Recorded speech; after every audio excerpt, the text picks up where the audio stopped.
Jamaah sekalian yang dirahmati Allah, marilah kita dengar bersama tausiah Habib Jindan bin Novel bin Salim bin Jindan, pengasuh Pondok Pesantren Al-Fahriyah, Tangerang, Banten.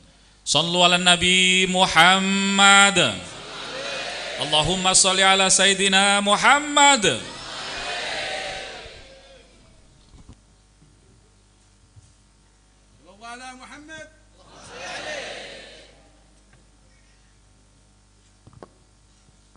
Assalamualaikum warahmatullahi wabarakatuh.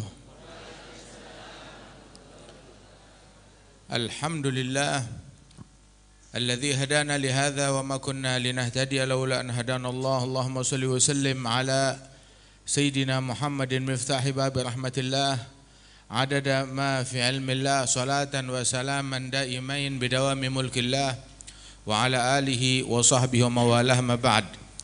Kita bersyukur kepada Allah Ta'ala pada pagi hari ini, di hari Senin yang penuh keberkahan, di bulan Rajab yang dimuliakan oleh Allah Subhanahu wa Ta'ala. Bersama-sama kita berkumpul di Pondok Pesantren Al-Fatihiyah. Mudah-mudahan Allah Ta'ala berikan keberkahan insyaAllah di dalam pondok pesantren ini, dan juga para pendirinya, para pengajarnya, para guru-gurunya, dan para santri-santriwatinya, dan para wali muridnya, dan juga para habaib, para kiai, para guru-guru, tokoh masyarakat yang hadir tengah-tengah kita, dan tokoh pemerintahan, insyaallah senantiasa dalam bimbingan Allah, dalam perlindungan Allah, dalam anugerah dari Allah Ta'ala. Amin ya rabbal alamin.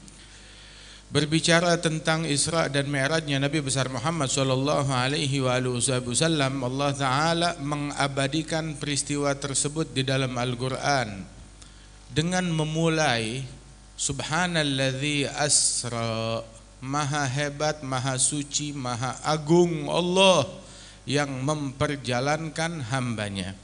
Dalam hal ini Nabi Muhammad difasilitasi oleh Allah Ta'ala dalam perjalanan tersebut. Isyarat bahwasanya perjalanan yang dilakukan oleh Rasulullah, beliau hanyalah seorang hamba yang difasilitasi oleh Allah. Jadi kalau ada orang heran, kok bisa Nabi Muhammad SAW berjalan dari Masjidil Haram ke Masjidil Aqsa dalam satu waktu, terus menerima perintah salat dari langit dari Allah Subhanahu wa Ta'ala? Maka perjalanan Isra wal Mi'raj lebih mudah bagi Allah, lebih mudah daripada kita membalik telapak tangan kita. Allah yang maha hebat memperjalankan bumi mengelilingi matahari, memperjalankan bulan mengelilingi bumi dengan kecepatan yang sangat luar biasa, memperjalankan planet-planet dan tata surya kullun ala fi falaki yasbahun, masing-masing berjalan sesuai orbitnya, enggak saling berbenturan satu sama lain ataupun saling bertabrakan. Dan Allah Ta'ala mudah baginya memperjalankan Nabi Muhammad dari Masjidil Haram ke Masjidil Aqsa. Bagian yang situ-situ juga enggak jauh, masih di dalam dunia saja. Sayyidina Abu Bakar As-Siddiq ketika ditanya, engkau percaya? Waktu itu belum dengar berita. Ketika dipancing oleh orang-orang musyrikin, memang kerjaannya orang-orang musyrikin adalah menanamkan keraguan di dalam hati orang yang beriman, membuat hati mereka ragu, melunturkan keimanan dari hati orang yang beriman dengan segala metode mereka, dengan segala cara mereka, 1001 cara. Sehingga datang kepada Sayyidina Abu Bakar As-Siddiq. Dia bilang, ya Abu Bakar, sudah dengar berita dari sahabatmu? Dia bilang, belum. Pagi hari, di hari Isra wal Mi'raj. Bilang, sesungguhnya barusan dia berkata kalau dia diperjalankan semalam oleh Tuhannya dari Mekah ke Baitul Maqdis dan kembali sebelum subuh, sudah ada di sini dalam satu malam. Kita biasanya perjalanan itu 2 bulan menempuh perjalanan. Nah ini dalam satu malam sudah ada di tempat lagi. Kamu percaya? Maka Sayyidina Abu Bakar mengatakan, la in gala dzalika faqad shadaq. La in gala dzalika faqad shadaq. Kalau jika Rasulullah berucap demikian, berarti benar. Dan kamu percaya dengan ucapannya, dengan yang dia utarakan padahal nggak masuk akal. Maka Sayyidina Abu Bakar mengatakan, yang lebih dari itu saya percaya. Lo apa yang lebih dari itu? Setiap hari pagi dan sore malaikat Jibril naik turun dari langit ke bumi membawakan wahyu untuk Rasul sallallahu alaihi wasallam.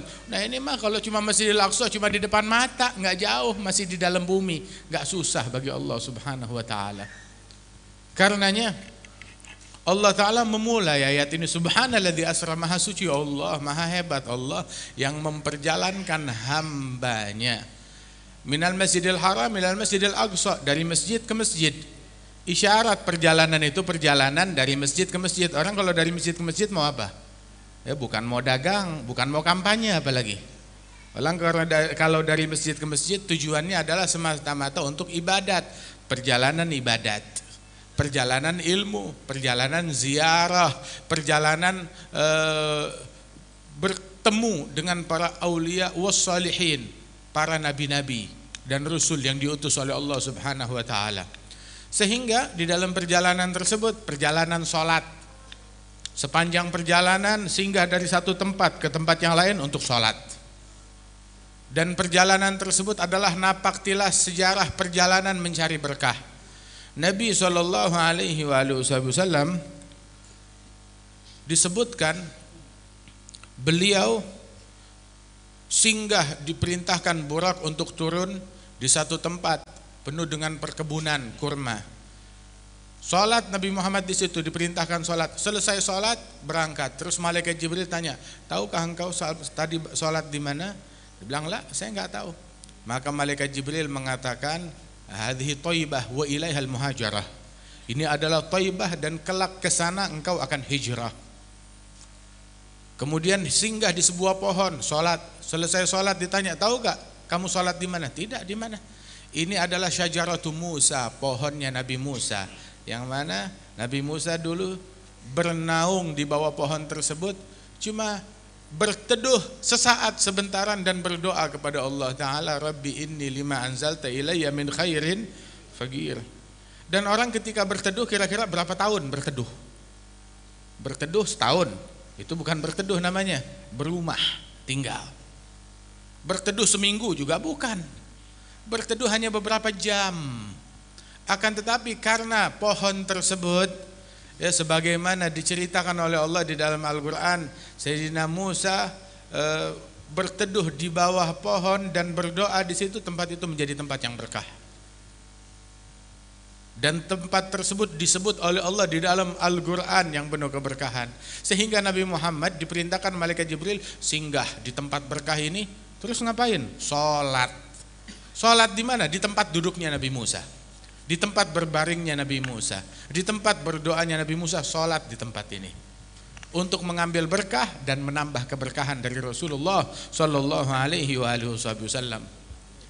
Kemudian Rasulullah singgah di satu tempat lagi, sholat di situ. Selesai sholat, tahu gak engkau sholat di mana? Di mana? Hadza baitul lahmin haitsu wulida Isa. Ini adalah Baitul Lahm, tempat lahirnya Nabi Isa. Nabi Isa lahir di sini. Untung zaman dulu nggak ada orang yang mulutnya usil. Kalau nggak bakal dibilang syirik, bid'ah, syirik, sesat, sholat di tempat-tempat begitu. Akan tetapi kita belajar berkah dari Nabi Muhammad, Nabi yang mengajarkan kita untuk cari berkah. Di mana ada tempat berkah, pernah duduk di situ, doa di situ, sholawat di situ, sholat di situ. Sebagaimana difirmankan oleh Allah Ta'ala tentang Sayyidatuna Maryam, ketika Sayyidina Zakaria masuk ke khalwatnya, ke mihrabnya Siti Maryam, maka mendapatkan di situ makanan sudah siap. Makanan untuk Siti Maryam. Padahal kunci mihrab berada di tangan Zakaria. Enggak ada akses untuk masuk melainkan dengan izin dari Zakaria. Tapi kullama dakhala 'alaiha Zakaria al-mihrab wajada 'indaha rizqa. Bukan sekali. Kullama, tahu kullama? Tiap kali. Sekali, dua kali, tiga kali, 5 kali, 10 kali. Ini karamat yang berulang-ulang. Tiap kali selalu ada makanan. Hunalika da'a Zakaria rabbahu. Di situ, di momen itu, di saat itu, di tempat itu, Zakaria berdoa kepada Allah. Kenapa enggak pergi ke masjid aja? Pergi ke masjid, doa di masjidnya. Pergi ke khalwat, doa di khalwatnya. Kenapa doanya depan Siti Maryam, ibundanya Nabi Isa? Kenapa? Sebab doa di situ beda dengan doa di tempat lain. Doa ketika menyaksikan karamat dan tanda keagungan dari Allah Ta'ala itu beda. Dan itu bukan cuma sekali. Kullama mukjizat karamatnya berulang kali dan doanya juga berulang kali. Tiap kali menyaksikan karamat tersebut selalu doa hingga dikabulkan doanya oleh Allah Subhanahu wa taala untuk Sayyidina Zakaria. Sebagaimana juga orang yang berdosa.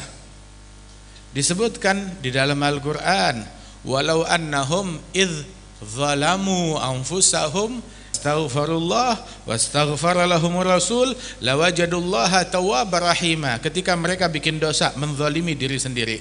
Kita bikin dosa, kita ketika berbuat dosa, kita bukan menzalimi Allah.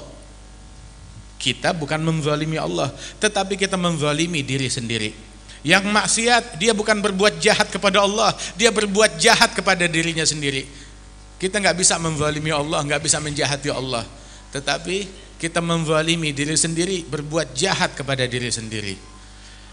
Nah itu, walau annahum idzalamu anfusahum, ketika mereka berbuat dosa, terus menempuh tahapan-tahapan taubat. Apa tahapannya?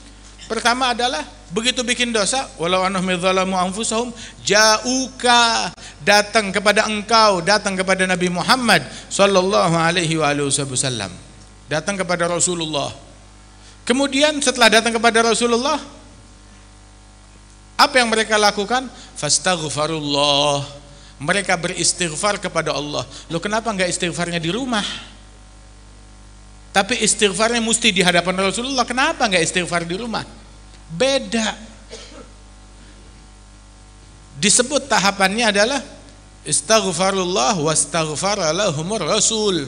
Ada 3 tahapan. Ketika sahabat berbuat dosa, mereka tahapan pertama datang kepada Nabi Muhammad.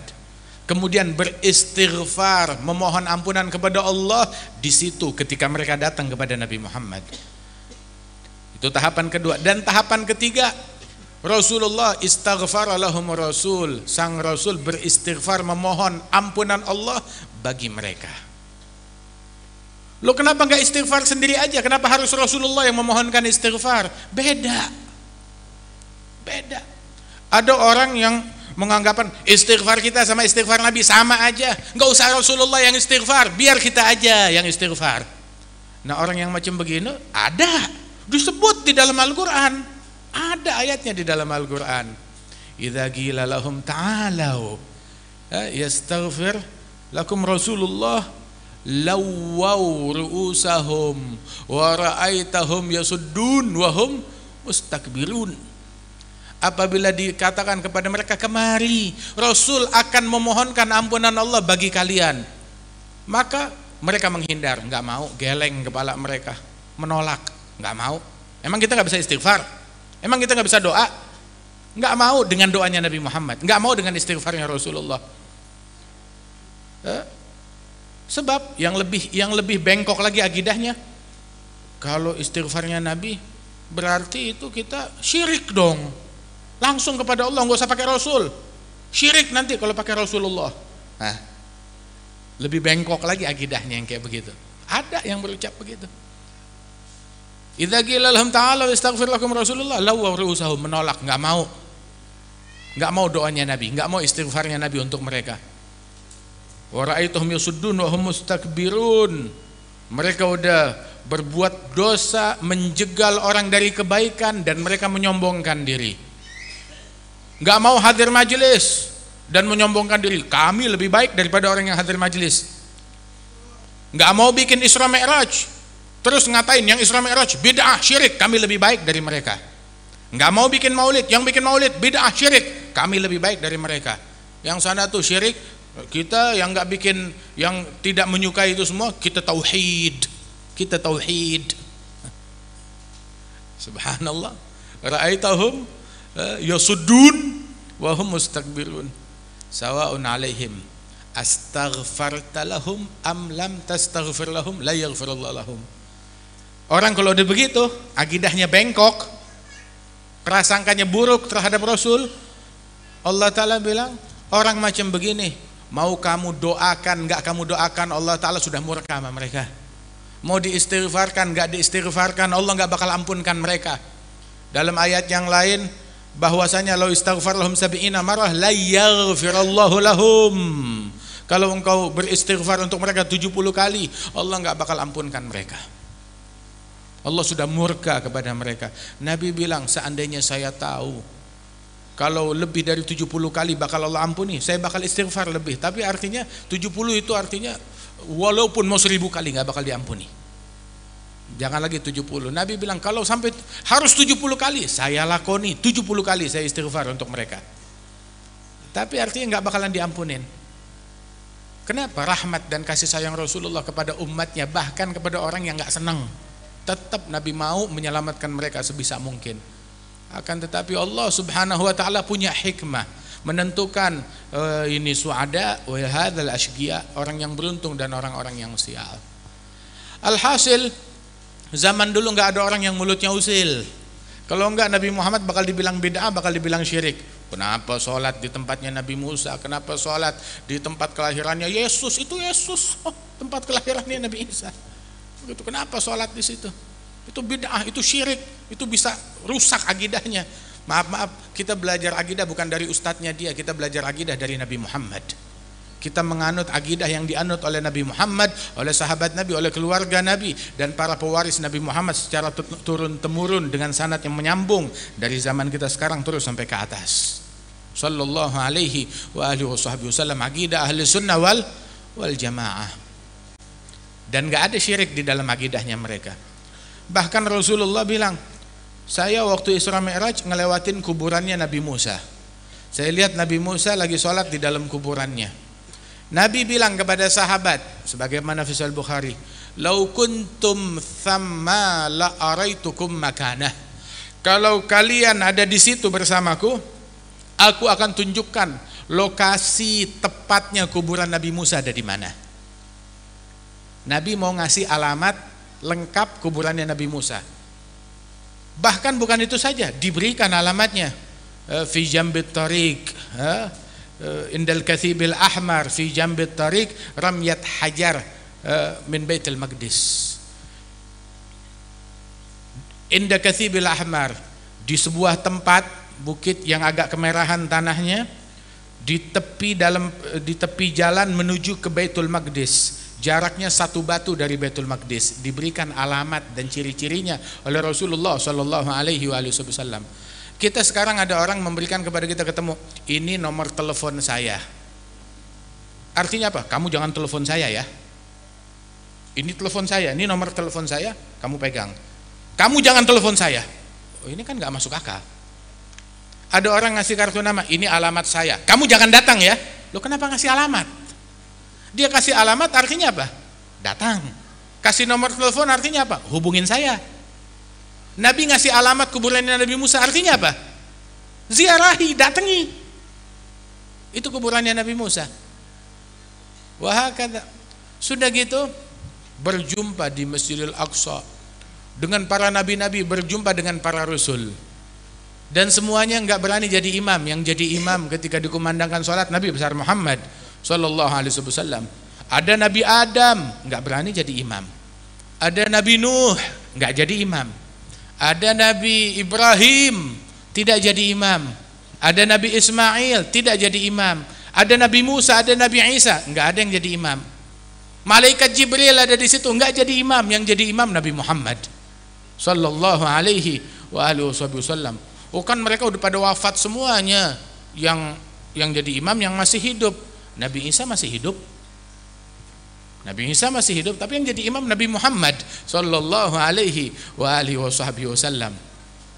Wa inna Rasulullah min ghairi miryatin imamun alal itlaq fi kulli hadrati wajihun ladai rahman fi kulli mautinin wa sadru suduril arifin al a'immati wa man yuti'il hadi ata'a ilahahu wa man ya'sihi ya'sil ilaha wa yumgati wa man baya'al mukhtar baya'a rabbahu yadullahi min fawqil ayadil wafiyati sallallahu alaihi wa alihi wasallam. Perjalanan tersebut diceritakan oleh Allah Ta'ala minal masjidil haram ilal masjidil aqsa. Kenapa? Kok enggak disebut dari Mekah ke Baitul Maqdis, dari kota Mekah ke kota Baitul Maqdis, atau dari provinsi, dari wilayah Hijaz ke wilayah Syam atau Palestina? Tapi yang disebut masjidnya, bukan kotanya, bukan provinsinya, bukan daerahnya, bukan kampungnya, bukan negerinya. Yang disebut masjidnya. Kenapa? Sebab yang dipandang oleh Allah dari suatu negeri masjidnya. Minal masjidil haram ilal masjidil aqsa alladzi barakna haulahu, yang kami berikan keberkahan di sekelilingnya masjidil aqsa. Tapi di dalam hadis Rasulullah bilang salat fi masjidil aqsa bi 500. Salat di masjidil aqsa pahalanya 500 kali lipat. Wa shalat fi masjidi hadza bi 1000. Salat di Masjidin Nabawi 1000. Satu salat seperti 1000 salat, 1000 kali lipat. Salat di Masjidil Haram 100.000. 100.000. Di Masjidil Aqsa 500. Masjidil Haram 100.000. Nabi sudah di Masjidil Haram, kenapa pergi ke Masjidil Aqsa? Apa yang dicari? Padahal di Masjidil Haram 100.000. Orang punya uang $500 dengan $100.000, sama atau beda? $500 sekitar berapa tuh? 7 juta. Kalau 100.000 itu sekitar 1,4 miliar. Beda jauh, nggak sama. Salat di Masjidil Haram 100.000, salat di Masjidil Aqsa 500 pahalanya. Tapi kenapa? Sudah, saya udah punya Mekah, udah punya Ka'bah, Masjidil Haram aja, nggak usah pergi ke sana lah. Pergi ke Masjidil Aqsa. Kenapa? Ada berkah di sana. Cari berkah di Masjidil Aqsa. Masjidil Haram ada berkahnya juga, banyak berkahnya. Tetapi ambil berkah yang ada di Masjidil Aqsa, yang enggak ada di Masjidil Haram, ada di Masjidil Aqsa. Kenapa? Sebab nabi-nabi kumpulnya di Masjidil Aqsa, datang ke sana. Bukan cuma masalah tempat saja, tetapi di situ banyak nabi-nabi lagi kumpul menanti perjumpaan dengan Rasulullah sallallahu alaihi wasallam. Barakna haulahu. Jadi nabi ke sana perjalanan mencari berkah. Kalau dibilang cari berkah itu hukumnya syirik, nabi melakukan perjalanan jauh buat cari berkah. Itu yang dilakukan oleh Rasul sallallahu alaihi wasallam.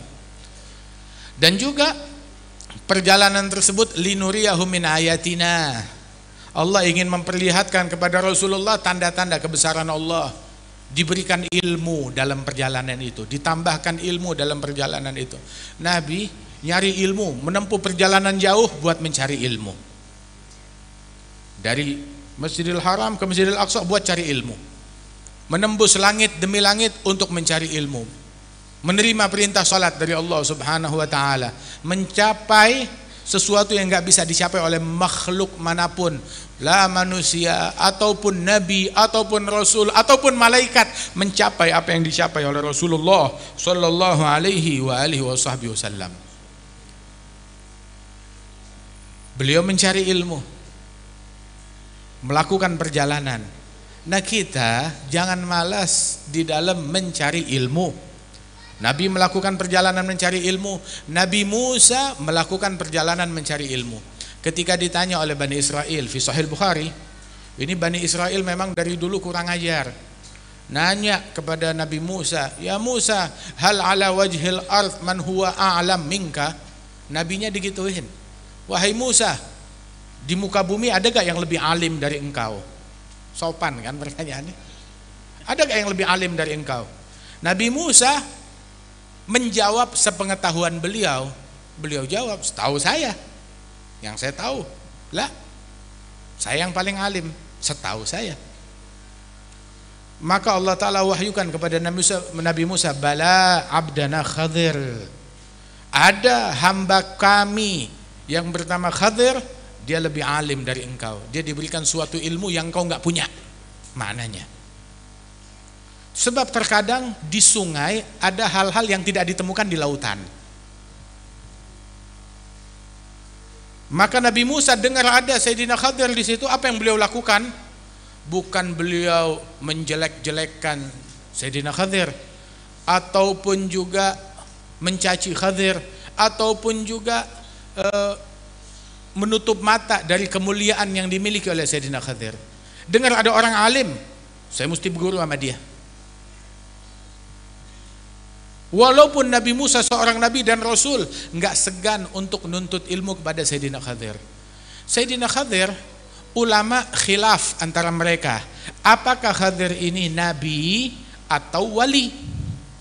Ada yang bilang Sayyidina Khadir adalah seorang nabi. Ada juga banyak ulama yang mengatakan Sayyidina Khadir adalah bukan nabi tetapi seorang wali.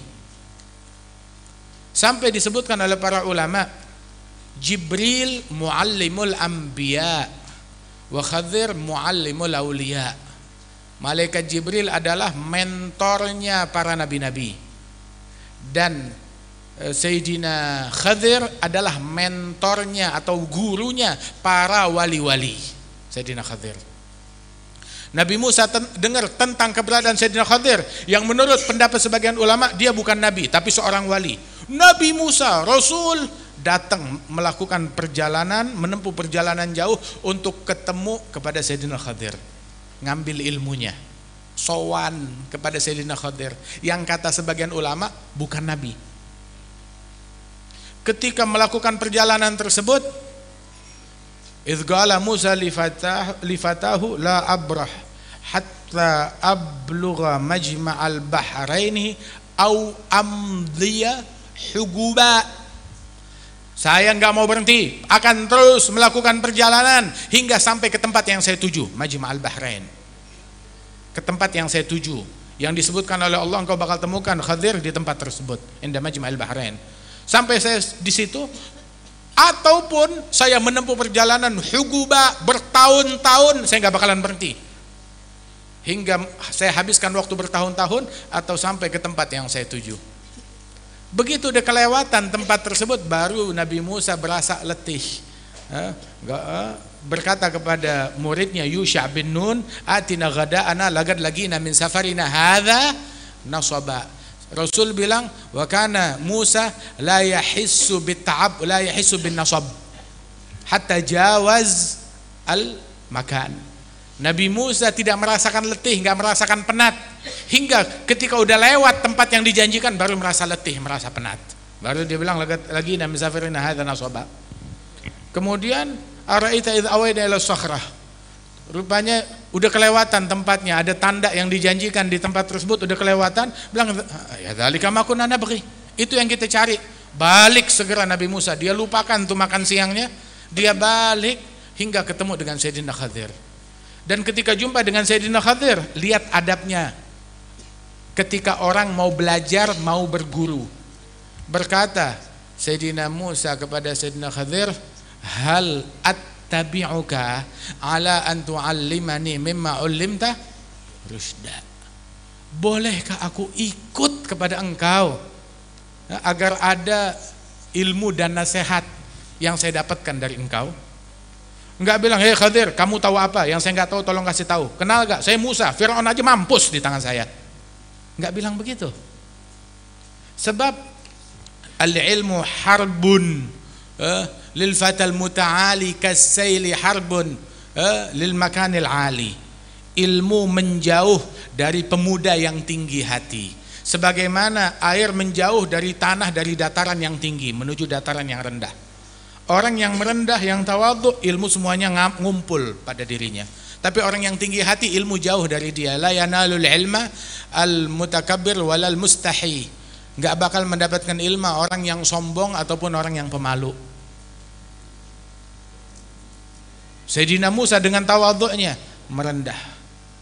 Sayyidina Khadir pun juga, beliau bilang, innaka lan tastati' amaya sabra.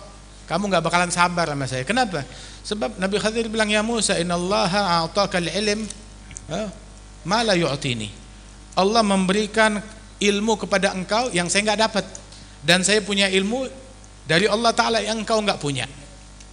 hingga melakukan perjalanan tersebut, mendampingi Sayyidina Khadir dalam perjalanan yang panjang, naik perahu, jumpa dengan anak kecil, ya sampai ke suatu kampung, hingga melihat di situ fahamlah Sayyidina Musa, hingga akhirnya mereka berpisah antara Sayyidina Musa dan Sayyidina Khadir.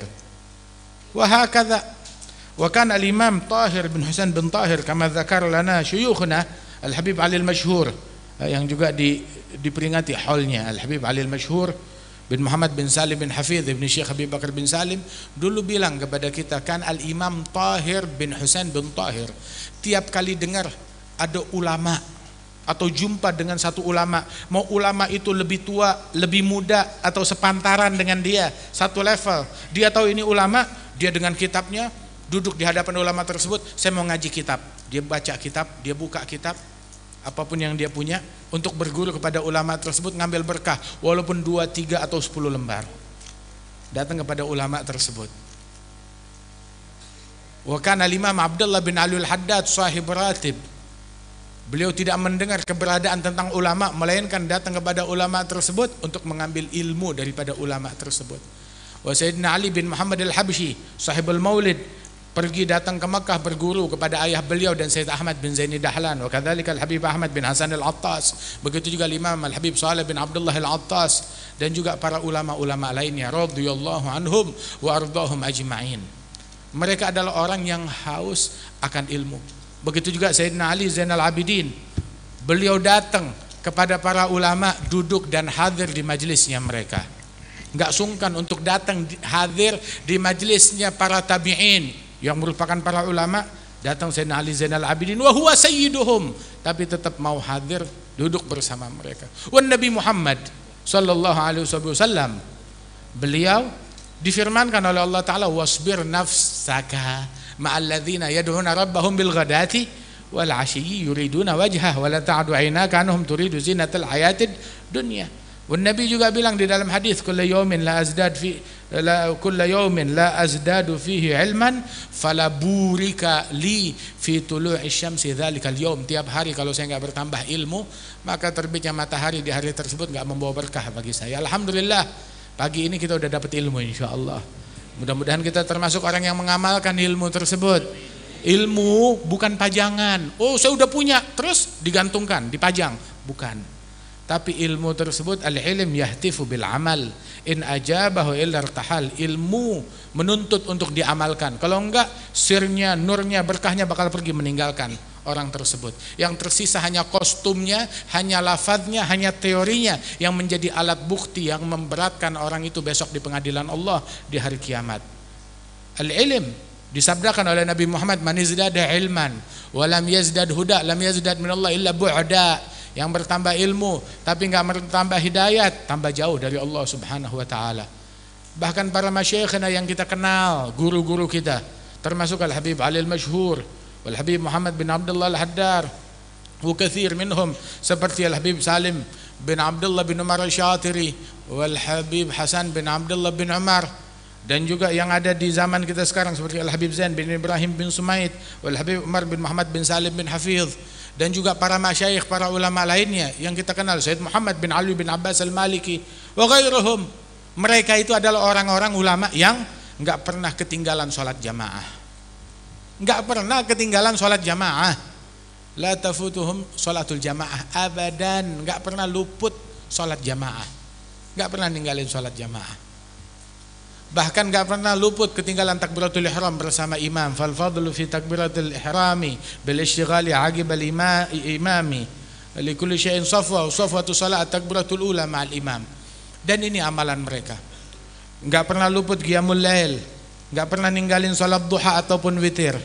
Kan Sayyidina al-Imam Syekh Habib Bakar bin Salim, beliau bilang, "Mundu ana agaltu ma dzakartu anni taraktu salatud duha wal witir 'alal kamal." Mulai dari kecil, sejak saya bisa mengingat, saya enggak ingat kalau saya pernah ninggalin salat duha dan witir secara sempurna, kata beliau. Bahkan al-Imam Abdullah bin Husain bin Tahir itu ketika salat duha, dia salat duha full secara sempurna. Duha yang paling afdalnya, yang paling sempurnanya 8 rakaat, gil 12 rakaat. Itu beliau enggak luput mengerjakan sholat duha. Dalam sholat duha baca Quran 10 juz setiap hari. Dalam sholat witir dia mengerjakan secara sempurna, dan dia baca Quran dalam sholat witir sebanyak 10 juz. Sehari semalam Al-Quran 20 juz dia baca. Belum ilmunya, belum zikirnya, belum dakwahnya. Waktu mereka habis untuk ilmu, untuk ibadat, untuk dakwah. Karena Imam Al-Habib Muhammad bin Abdullah Al-Haddar, beliau sampai nazar tiap hari mesti baca kitab sekian belas halaman atau sekian puluh lembar. Tiap hari dia harus baca kitab. Subhanallah, begitu hobinya mereka, kesukaan mereka. Karena Syekhana Al-Habib Salim bin Abdullah Syatiri, itu beliau kalau masuk rumahnya, kamarnya tuh ada di bagian atas, mesti naik tangga. Ini biasa kalau tangga gini tuh di tengahnya tuh ada seperti apa namanya, kayak kotak agak sedikit lebih luas, ya, jarak 1 meter, ya, untuk peristirahatan atau belokan tangga. Nah itu di rumah beliau juga tangganya belok, jadi ada sedikit ruang kecil di situ, dhaigah. Maka beliau Al-Habib Salim Syatiri di situ kalau udah naik tangga dengan susah payah, dia beristirahat di situ, beristirahat beberapa menit. Nah itu di tangga itu ada celong ke dalam di tangga, ada rak, ada bangku, dia duduk di situ. Nah di situ ada kitab, dia taruh 1 kitab. Jadi saat istirahat dia buka kitab sambil nunggu. Napasnya teratur lagi, dia baca kitab, ya, beberapa menit, udah gitu dia balikin lagi, dia lanjut lagi. Dan itu yang di tangga itu dia udah hatam kitab berpuluh-puluh kitab. Itu yang di tangga. Yang cuma sekedar transit, numpang lewat aja. Masya Allah. Wahakadha. Sebab kelezatan mereka di situ. Al-Imam Abdullah bin Umar bin Yahya, guru dari Mufti Betawi Al-Habib Uthman bin Abdullah bin Yahya. Adalah Al-Imam Umar bin Abdullah bin Yahya. Beliau itu di malam mantennya beliau, malam perkawinan, udah selesai akad nikah, acara pernikahan, diajak ke kamar pengantin. Pas mau masuk kamar pengantin diantar oleh pamannya Al-Habib Tahir, Al-Habib Abdullah bin Husain bin Tahir, ngantar. Begitu silakan masuk. Begitu pas mau tutup pintu, sebentar di apa namanya, ditaruh kitab dekat meja situ. Nih ambil kitab. Sudah. Alhasil pagi harinya, ketika ketemu di pagi hari, jumpa, bagaimana engkau temui mempelai wanitamu di kamar semalam? Bilang, nah itu dia, nggak diapa-apain, nggak disenggol, nggak dilirik. Kata mempelai wanita itu, loh kenapa? Suami saya begitu masuk lihat ada kitab, dia buka kitab terus sampai pagi, dan saya nungguin begitu. Begitu lihat kitab, lupa sama bini, lupa sama yang lain, lupa kalau dia lagi malam pengantin, asyik dengan kitabnya. Masya Allah.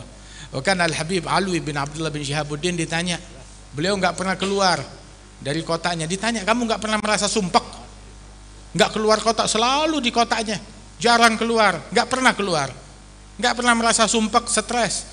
Dia bilang, min ain ta'tinal humum wa ana ma'i kitabullah kutubul haddad. Dari mana datangnya sumpek dan stres kepada saya? Wong saya punya Al-Quran dan saya punya kitab-kitabnya Imam Abdullah bin Alul Haddad. Saya punya syairnya beliau, punya kitabnya beliau, punya kitabnya Salafus Salih. Alhamdulillah. Ma idza fatani gurbul ahibati waliga fa fi dzikrihim unsun li wahsyati khatiri. Karir li sam'i dzikrahum wa hadithahum ta'mal ma'i bi hayatihim ihsana.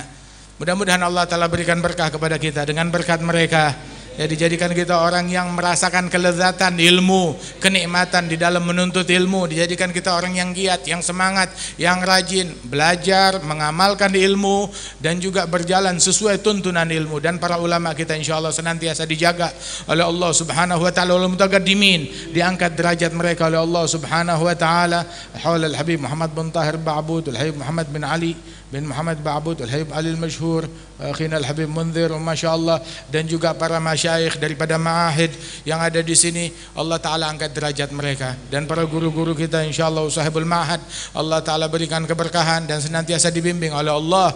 Dan kita semua yang hadir, hadirin, hadirat, para santri, santriwati, insyaallah Allah Ta'ala senantiasa membimbing kita semua. Allahumma ij'al jam'ana hadza jam'an marhuma, tafarraqana min ba'dihi tafarruqan ma'suma, wa la taj'al fina wa la minna wa la ma'ana syaqiyan wa la mahruma. Allahumma akhrij min qulubina at-ta'alluqa biman duna واجعلنا من قوم تحبهم ويحبونك برحمتك يا أرحم الراحمين. أصلح الشؤون، أقر العيون، وكن لنا حيثما كنا برحمتك يا من أمره بين الكاف والنون. إذا أراد شيئا إنما يقول له كن فيكون. اقبلنا على ما فينا، ارفع عنا وعن المسلمين جميع البلايا وجميع الرزايا، واكشف الكروب، اغفر الذنوب واستر العيوب، واجمعنا بالنبي الحبيب المحبوب يا أرحم الراحمين. وصلى الله على سيدنا محمد النبي الأمي وعلى آله وصحبه وسلم، والحمد لله رب العالمين بسر الفاتحة.